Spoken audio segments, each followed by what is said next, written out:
नमस्कार। National world टेलिभिजनको दैनिक प्रस्तुति कार्यक्रम आजको सन्दर्भमा स्वागत छ। म दिपेश दहाल। दर्शकवृन्द, कार्यक्रम आजको सन्दर्भमा हामी देशभर भएका सामाजिक, आर्थिक, राजनीतिक साथै हर क्षेत्रका विषयवस्तुलाई विश्लेषणात्मक ढङ्गले प्रस्तुत गर्ने गर्छौं। नेकपा एमालेको विधान महाधिवेशन आइतबार समापन भएको छ।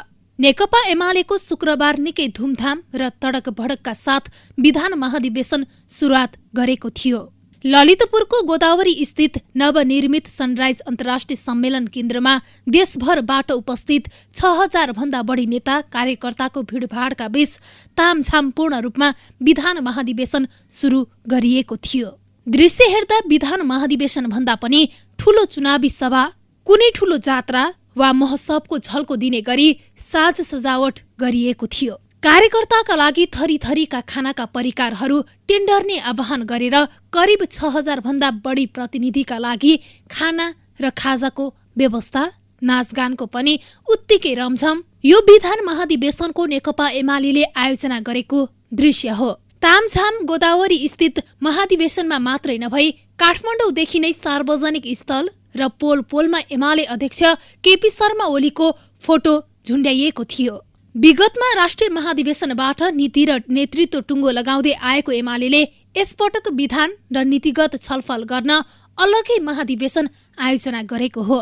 पार्टीको विधानमाथि छलफल गर्न आयोजित महाधिवेशनमा अहिलेसम्मकै सबैभन्दा धेरै प्रतिनिधि बोलाइएका थिए। यसले महाधिवेशनमा विधान र वैचारिक छलफल गर्न भन्दा पनि शक्ति प्रदर्शन गर्न बढी खोजिएको जस्तो देखिन्छ।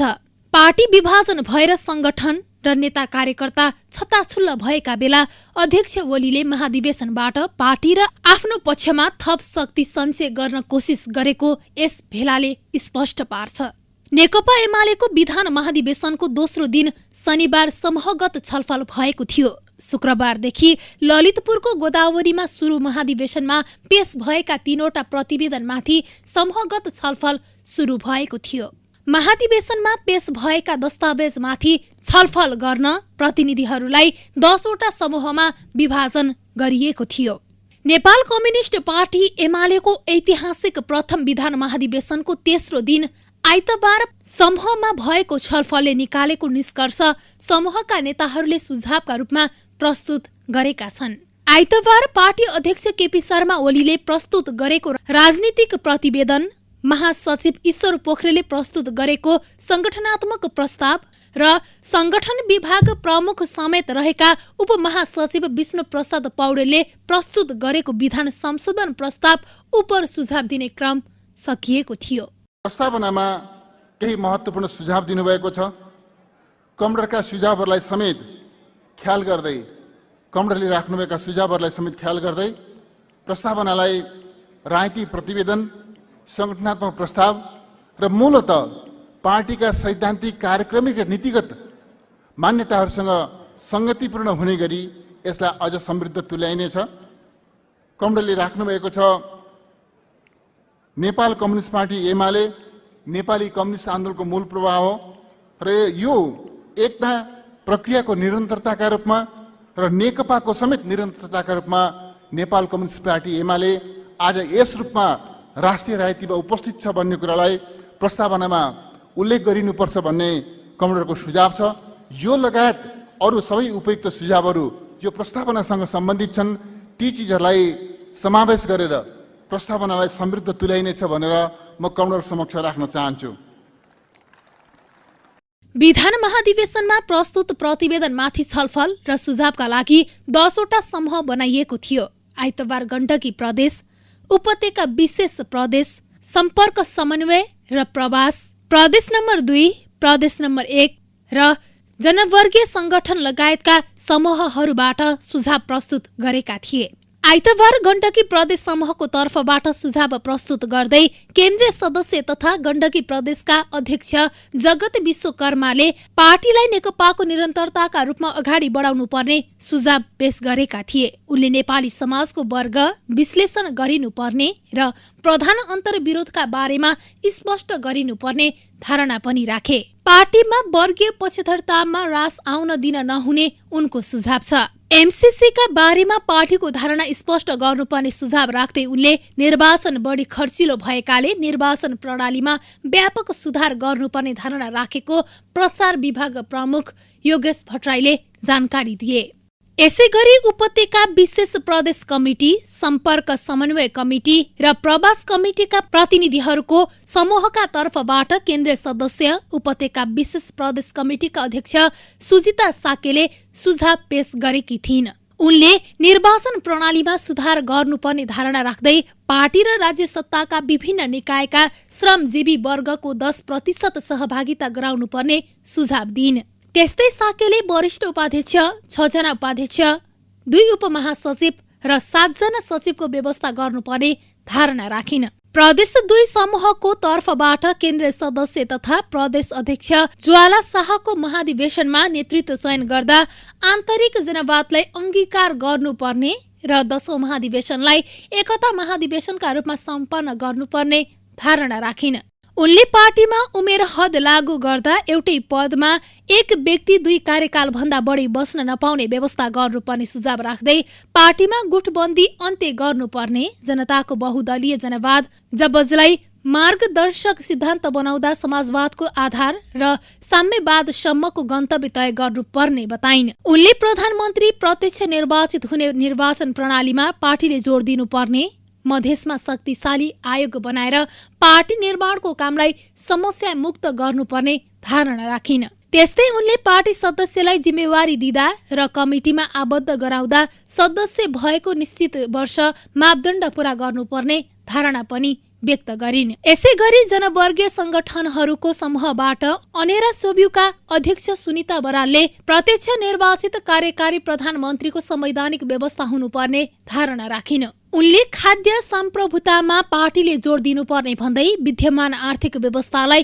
टेवा पुर्याउन सहकारीलाई प्रवर्धन गर्नुपर्ने, विद्यालय बाहिर रहेका बालबालिका मध्ये 80% अपाङ्गता भएकाहरूको विद्यालय शिक्षामा ध्यान जानुपर्ने धारणा राखिन्। त्यस्तै उनले वैदेशिक रोजगारीबाट फर्केका जनशक्तिको सिप र पुँजीको उचित प्रयोग गरी राष्ट्रिय पुँजीलाई टेवा दिने योजना पार्टीले बनाउनु पर्ने सुझाव राखिन्। पार्टी र राज्य सत्तामा श्रमजीवी वर्गको उचित प्रतिनिधित्व हुनुपर्ने धारणा उक्त समूहको थियो। प्रदेश 1 समूहका तर्फबाट समूह नेता, केन्द्रीय कमिटी सदस्य तथा प्रदेश अध्यक्ष देवराज घिमिरेले निर्वाचन प्रणाली बढी खर्चिलो भएकाले यसमा सुधार गरी सर्वसाधारणले समेत निर्वाचनमा प्रतिस्पर्धा गर्न सक्ने बनाउने, राजकीय पदमा नियुक्त हुने व्यक्तिको सिफारिस पार्टीको संस्थागत निर्णय अनुसार हुनुपर्ने सुझाव राखे। पार्टीको केन्द्रीय सचिवालयको संख्या स्थायी कमिटीको 1/3 हुनुपर्ने सुझाव राख्दै उनले पार्टीभित्र अनुशासन पालना गर्न आचार संहितालाई सबैले कडाइका साथ पालना गर्नुपर्ने धारणा राखे। झापा विद्रोह लगायत विभिन्न संघर्षलाई जीवन्त बनाउन पार्टीले विशेष कार्यक्रम बनाउनु पर्ने सुझाव उनको थियो। आइतबार विधान महाधिवेशनको समापन समारोहलाई सम्बोधन गर्दै नेकपा एमालेका अध्यक्ष केपी शर्मा ओलीले आफूहरूमाथि चौतर्फी हमला भएको बताएका छन्। पार्टीको विधान महाधिवेशनको अन्तिम दिन राजनैतिक प्रतिवेदनमाथि उठेका प्रश्नको जवाफ दिँदै उनले पार्टीको विचार र संगठनमाथि हमला भएको बताए। ठूलो पार्टीका गतिविधि पनि ठूलै हुने उनको भनाइ छ। पहिलो पटक आफू प्रधानमन्त्री भएदेखि नै आफूमाथि हमला सुरु भएको उनको दाबी छ। बार्बरिकले महाभारतको युद्धमा कृष्णको चक्र मात्रै चलेको देखेको थिए, अरू केही देखेको थिएन भने जस्तो कसैले चक्र चलाएर नेपाल जितिने होइन। हामी सबैका साझा सक्रियता, साझा प्रयास, साझा अध्ययन, साझा आन्दोलनबाट हामी देशमा परिवर्तन ल्याउन सक्छौँ। यो कुरा नेकपा एमाले जति कमसे कम नेपालमा अरूले बुझेका छैनन्। नेकपा एमाले अरूले भन्दा बढी बुझेको छ। यसको अर्थ आन्दोलनमा तल्ला कमिटी माथला कमिटी हुँदैनन्, कमिटीमा नेतृत्व हुँदैन, लामो सङ्घर्षबाट अनुभवहरूबाट खारिएर नेतृत्व निर्माण भएको हुँदैन र नेतृत्वको वरिपरि आन्दोलन गोलबन्द भएको हुँदैन भन्ने कुरा पनि साँचो होइन। अहिले एउटा विगतमा लामो समय तीव्र हमलाको सिलसिला चल्यो। जब पहिलोपल्ट मेरो नेतृत्वमा सरकार बन्यो, नाकाबन्दीको डटेर मुकाबला गरियो। उत्तरतर्फबाट पनि पारवन र यातायातका सम्झौताहरू भए। त्यसपछि त्यति बेला नेतृत्वका विरुद्ध उधम खोइरो खन्ने काम भयो, खुइल्याउने कोसिसहरू भए। यति निकममा सरकारै हुँदैन भन्ने हल्ला चलाइए र यसपल्ट संविधान जारी भएपछि भएको निर्वाचनबाट बनेको पहिलो सरकार हामीले बनाएको र हाम्रो मेहनतले, हाम्रो परिश्रमले, हाम्रा सही नीतिहरूले जनतामा हामी जान सक्यौं। जनताले हामीलाई विश्वास गर्नुभयो र अरूभन्दा बढी भोट, बढी मत, बढी सिट दिएर हामीलाई अनुकूलता प्रदान गर्नुभयो। त्यो अनुकूलता विभिन्न ढङ्गले मिलाएर हामीले चुनावी तालमेल गरेर, पार्टी एकता गरेर सुदृढ स्थिति बनायौं र अन्तर्राष्ट्रिय क्षेत्रमा, राष्ट्रिय क्षेत्रमा, आन्तरिक रूपमा, बाह्य रूपमा, सामाजिक विकासको सन्दर्भमा अथवा भौतिक विकासको सन्दर्भमा, पूर्वाधारको विकासको सन्दर्भमा अथवा मानवीय संसाधनको विकासको सन्दर्भमा हामीले असाधारण उन्नति र प्रगतिहरू गर्यौं।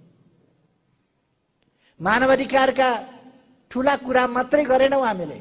मानव अधिकारको सन्दर्भमा हामीले सडकमा बालबालिका, टुराटुरी बालबालिकाहरू सडकमा रहन नपरोस्, अभिभावक बिन भएर हाम्रा छोराछोरीले खाते भनिएर बस्न नपरोस् भनेर हामीले तिनको उद्धार गर्ने बाटो समात्यौं। अध्यक्ष ओलीले अरूलाई अपजस लगाएर नउम्किने पनि बताए। एमालेको तत्कालीन कार्यभार सुशासन, विकास, सुविधायुक्त समाज, समृद्धि रहेको उनको भनाइ छ। उनले नेकपा एमाले देशको सबैभन्दा ठूलो दल मात्र नभएर जिम्मेवार दल भएको नाताले अब पनि जित्नै पर्ने बताए। उनले नेकपा एमालेमाथि चौतर्फी आक्रमण भएको भन्दै विरोधीले छाती पिट्न थालेको र त्यो आफू विरुद्धको हमलाको रूप भएको टिप्पणी गरे। हाम्रै पार्टीका कतिपय साथीहरू सम्पर्क सम्बन्धले गर्दा, भ्रमले गर्दा, लोकल स्थानीय अन्तर्विरोधले गर्दा कतिपय कुराले पार्टीबाट अलग भएका, अलमलमा परेका, भ्रममा परेका, तानेर लगिएका हुन सक्दछन्।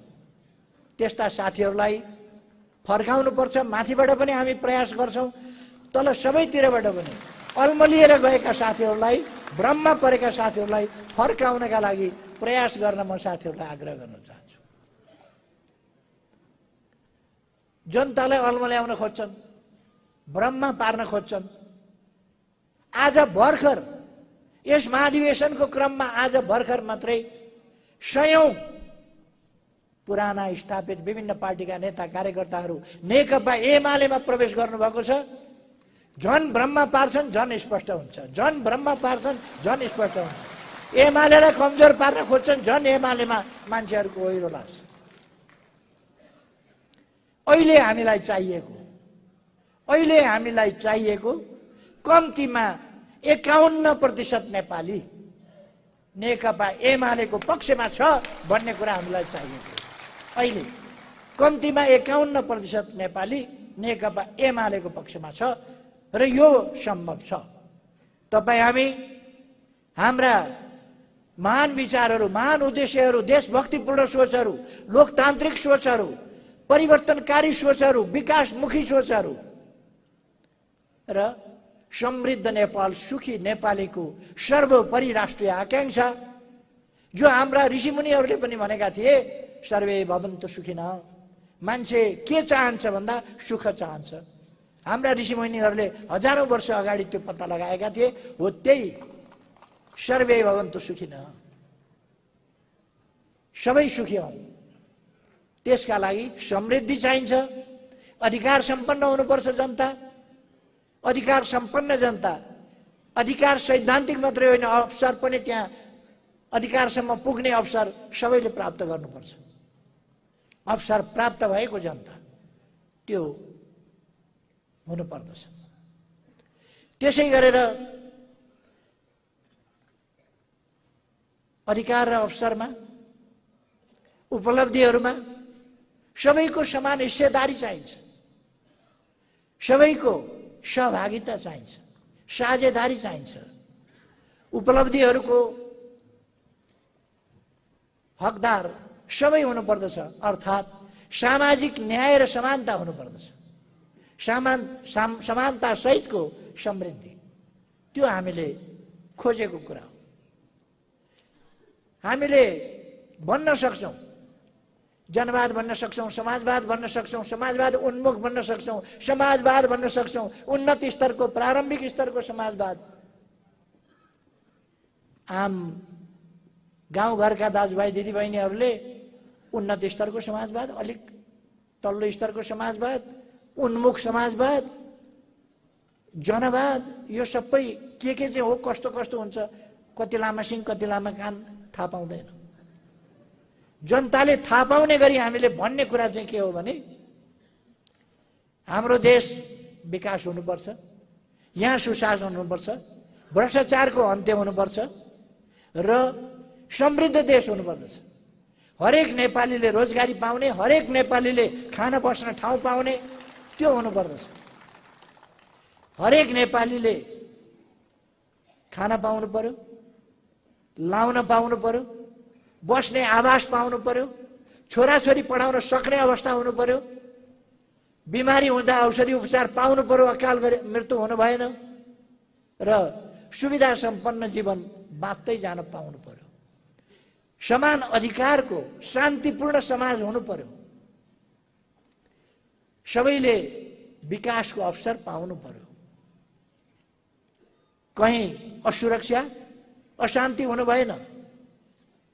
भयरहित वातावरण हुनु पर्यो, भय नभएको, भयमुक्त वातावरण, जहाँ मान्छे ढुक्कले बाँच्न सकोस्।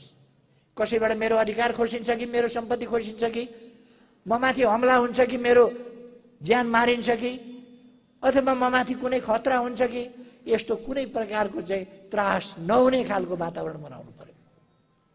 यो हामीले अहिले भनेको समाजवाद उन्मुख त्यही हो। सम्मानजनक जीवन जिउन पाउनु पर्यो, हामीले बनाउन खोजेको त्यो हो। अध्यक्ष ओलीले 51% नेपाली एमालेको पक्षमा पुर्याएको बताएका छन्। अध्यक्ष ओलीले एमालेलाई कमजोर पार्न खोजिए पनि एमाले प्रतिको आकर्षण बढेको बढै गरेकाले अब 51% नेपाली एमालेको पक्षमा पुर्याउन प्रयास गर्न निर्देशन दिए। उनले माधव नेपाल प्रति लक्षित गर्दै यो पार्टी काम लाग्दैन भनेर केही मान्छेले निर्वाचन आयोगमा गएर दर्ता गरी खेलेको बताए। एमालेलाई कमजोर बनाउन खोजे पनि त्यो सम्भव नहुने उनको दाबी छ। निर्वाचनमा त्यस्ता पार्टी धेरै रहेको भन्दै अरू दर्ता गर्ने सिलसिला पनि चलिरहेको उनको भनाइ छ।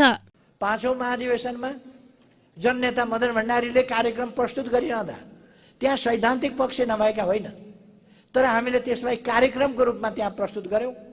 त्यसले विरोधीहरूका हामी माथिका सम्पूर्ण हमलाहरूलाई निस्तेज गरिदियो, हामी माथिका आरोपहरूलाई निष्प्रभावी बनाइदियो, हामी माथिका हमलाहरू निस्तेज भए। महाभारतको युद्ध सिद्ध कतै रामायणको टेलिसिरियल हामीले हेर्यौँ भने यताबाट द्रोणले बाण हान्छ, उताबाट अर्जुनले बाण हान्दा बाणहरू बीचमा काटिन्छ। हामी माथि हानेका बाणहरू हामीले त्यसै गरेर आकाशमै काटिदियौँ। हामी माथि चलाइएका क्षेप्यास्त्रहरू अहिले भर्खर हामीले इजरायल र उसको प्यालेस्टाइन र इजरायलको द्वन्द्वमा हेऱ्यौँ। एउटाले र्याकेट छोड्छ, अर्काले ड्रोन छोडेर त्यसलाई काटिदिन्छ र ती सबै क्षेप्यास्त्रहरू चाहिँ निष्प्रभावी हुन्छ। हामी माथि अनेक क्षेप्यास्त्रहरू प्रहार भए, तर हामीले ड्रोन छोडेर क्षेप्यास्त्रहरूलाई काट्दै गयौँ। उताका बाणलाई बाणले काट्ने, ड्रोन क्षेप्यास्त्रलाई ड्रोनले काट्ने, स्टार वार जस्तै भयो। एक ढङ्गको स्टार वार, सैद्धान्तिक वार, वैचारिक वार, राजनीतिक वार, त्यो वार हामी अहिलेसम्म के स्पष्ट छैन र? दुनियाँबाट कम्युनिस्ट सिद्धान्त सिद्धियो, मार्क्सवाद सिद्धियो, सबै चिज सिद्धियो भनेर अनेक प्रकारका डेभिएसनहरू आए।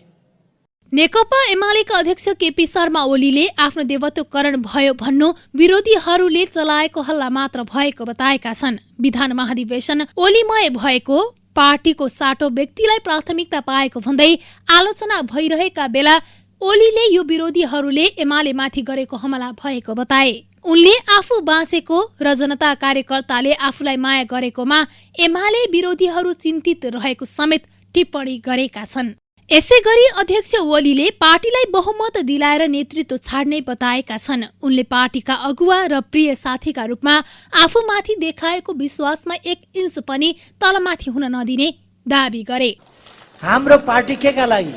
हाम्रो पार्टी हामीले ठूलो पार्टी बनाउन, ठूलो पार्टी देखाउनका लागि हो र हाम्रो पार्टी देशको परिवर्तन गर्नका लागि हो, जनताको जीवनमा परिवर्तन ल्याउनका लागि हो, यस देशबाट गरिबी हटाउनका लागि हो, अशिक्षा हटाउनका लागि हो, पछौटेपन हटाउनका लागि हो पार्टी।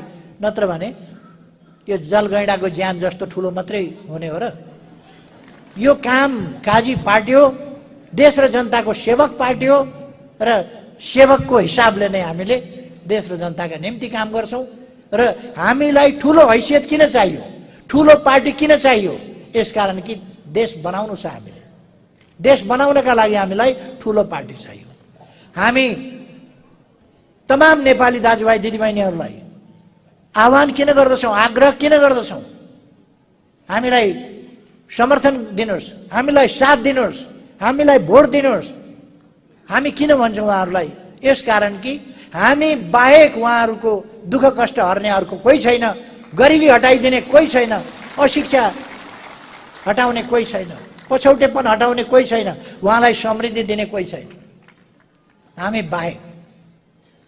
प्रमाण त हामीले 100 दिनमा के काम गर्यौं भनेर देखाएका थियौं। 1 महिनामा के काम गर्यौं भनेर हामीले, मैले सरकार बनेको 1 महिनामा सम्बोधन गर्दा 1 महिनामा के काम गर्यौं हामीले भनेर देखाएका थियौं। अहिले 2.5 महिनामा सरकार पनि बन्दैन। देखिहाल्नुहोस्, आफ्ना निम्ति हामीले भूमिहीन गरिब सुकुम्बासीहरूका लागि जे काम गर्ने भन्यौं, आयोग बनायौं, सबै कुरा भइसक्यो।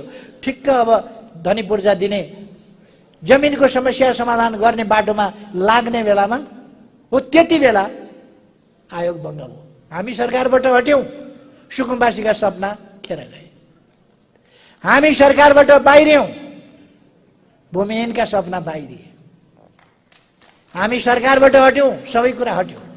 नेकपा एमालेको विधान महाधिवेशनले 70 वर्षे उमेर हद कायमै राख्ने भएको छ। यदि कोही 70 वर्ष पूरा हुनु अघि नै उम्मेद्वार भएर जितेको खण्डमा उसले पूरा कार्यकाल काम गर्न पाउने व्यवस्था विधान संशोधन मार्फत गरेको छ। आइतबार 70 वर्षे उमेर हदबारे व्याख्या गर्दै विधान संशोधन प्रस्ताव कार्यदलका संयोजक विष्णु पौडेलले कुनै पनि व्यक्ति पार्टीको कमिटीमा 70 वर्ष पूरा नहुँदै निर्वाचित भएमा कार्यकालको 20मै 70 वर्ष पूरा भए पनि पूर्ण कार्यकाल काम गर्न पाउने व्यवस्था गरेको बताए। शुक्रबारदेखि 3 दिनसम्म चलेको एमालेको पहिलो विधान महाधिवेशनमा अध्यक्ष ओली, महासचिव ईश्वर पोखरेल र उपमहासचिव पौडेलले पेश गरेका प्रतिवेदनमा 10 वटा समूह बनाएर छलफल गरी निकालिएको निष्कर्षको जवाफ दिएसँगै पहिलो विधान महाधिवेशन सकिएको हो। आइतबार हेटौडामा पत्रकार सम्मेलन गरेर नेपाल खेलकुद संस्था नेपाल अर्गनाइजेसन 2074 सालमा नेपाली खेलकुदमा रचनात्मक र प्राविधिक योगदान गर्ने उद्देश्यले स्थापना गरिएको संस्था भएको नेपाल खेलकुद संस्थाका पूर्व अध्यक्ष गणेश थापाले बताएका छन्। आफू नै एउटा खेलाडी र प्रशासकका रूपमा 4 दशकभन्दा लामो समय फुटबलमा बिताउँदा प्राप्त अनुभव मकवानपुरमा स्थापना हुन लागेको एकाडेमी सञ्चालनका लागि उपयोगी हुनेमा विश्वस्त रहेको बताए। विश्व फुटबल महासंघ फिफाबाट 10 वर्षका लागि प्रतिबन्धमा परेका गणेश थापाले आफ्नो संस्थासँग फुटबल एकाडेमी सञ्चालनका लागि हेटौडा उपमहानगरपालिकासँग भएको सम्झौता रद्द भएकोमा आश्चर्य प्रकट गरेका छन्। आइतबार पत्रकार सम्मेलनमा बोल्दै गणेश थापाले फुटबलको विकासमा इमान्दार भएर लाग्दा फिफाले गरेको कारबाहीकै आधारमा सम्झौता रद्द गर्नु नपर्ने जिकिर गरेका छन्। उपमहानगरपालिकाले व्यक्तिगत रूपमा मसँग होइन, नेपाल खेलकुद संस्थासँग सम्झौता गरिएको हो। संस्थाभन्दा व्यक्ति ठुलो हुन सक्दैन। यदि मेरो कारणले गर्दा अत्यन्त महत्त्वाकांक्षी कार्यक्रम सञ्चालन हुने प्राविधिक समस्या आएको हो भने म एक कदम पछाडि हटेर पनि हेटौडामा फुटबल एकाडेमी सञ्चालन हुनुपर्छ भन्ने मेरो धारणा रहेको छ। नेपालको राष्ट्रिय टोलीलाई थुप्रै स्टार खेलाडी दिइसकेको मकवानपुर जिल्लाले उपमहानगरपालिकाको सहयोगमा सुरु हुन लागेको यो एकाडेमी मार्फत थप अझ राम्रा र सशक्त खेलाडी उत्पादन गर्ने विश्वास दिलाउन चाहन्छु। मकवानपुर जिल्लाका अति विकट गाउँहरूबाट पनि लुकेर बसेका प्रतिभाहरूको पहिचान गरी अवसर प्रदान गरिनेछ। यसको पवित्र कार्यमा सबैको सहयोग र हौसलाको आशा गरेको थिएँ, तर मैले आशा गरेको विपरीत परिस्थिति सिर्जना भयो। यसबाट मलाई निकै दुःख लागेको छ। फिफाले कारबाही गरेको सम्बन्धमा फिफाले मलाई कुनै आर्थिक अनियमितता गरेको आधारमा कारबाही गरिएको होइन। एएफसीका तत्कालीन अध्यक्ष मोहम्मद बिन हमादले पारिवारिक रूपमा गरेको सहयोगलाई भोटको निमित्त दिएको भनेर फिफाले मलाई कारबाही गरेको हो, जसमा कुनै सत्यता थिएन। तर यसलाई स्वीकार्ने बाहेक मसँग अर्को कुनै विकल्प पनि थिएन। हमादले मेरो परिवारलाई मात्र होइन, धेरै नेपाली खेलाडीहरू व्यवस्थापकहरूलाई व्यक्तिगत रूपमा सहयोग गरेका छन्। हमादबाट पारिवारिक रूपमा प्राप्त गरेको रकम सामाजिक कार्यमा खर्च गरे। यसबाट कारबाही फिर्ता हुने त होइन, तर म आफू सन्तुष्ट छु। वर्तमान एन्फा नेतृत्वले लगाएका सबै कृत्रिम आरोपहरू अख्तियार दुरुपयोग निवारण आयोगले सफाइदिसकेको छ भने विगत 7 वर्षदेखि लगाएका आरोपहरू प्रमाणित गर्न चुनौती दिइरहेको छु। आजभन्दा करिब 25 वर्ष अगाडि एन्फाको पूर्वाधार तयार गर्नको निमित्त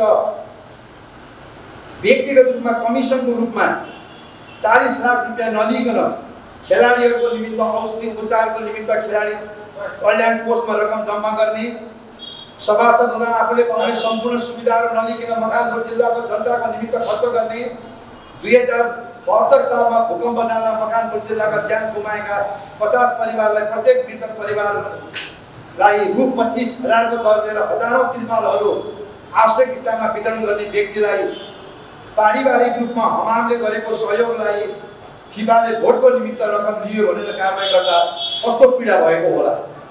आफूले जीवनभर इमानदारीपूर्वक काम गरेको हुँदा कुनै पनि ठाउँमा सहकार्य गर्दा हिम्मत र साहसका साथ काम गर्दै आएको छु। अन्तमा एकाडेमी स्थापनाको अभियानमा सहयात्रा गर्न हार्दिकका साथ अगाडि बढिरहेको उपमहानगरपालिकाका मेयर हरिबल महतज्यू, उपमेयरज्यू, सम्पूर्ण वडाध्यक्षज्यू र हेटौडा उपमहानगरपालिकाका परिवारप्रति आभार प्रकट गर्न चाहन्छु।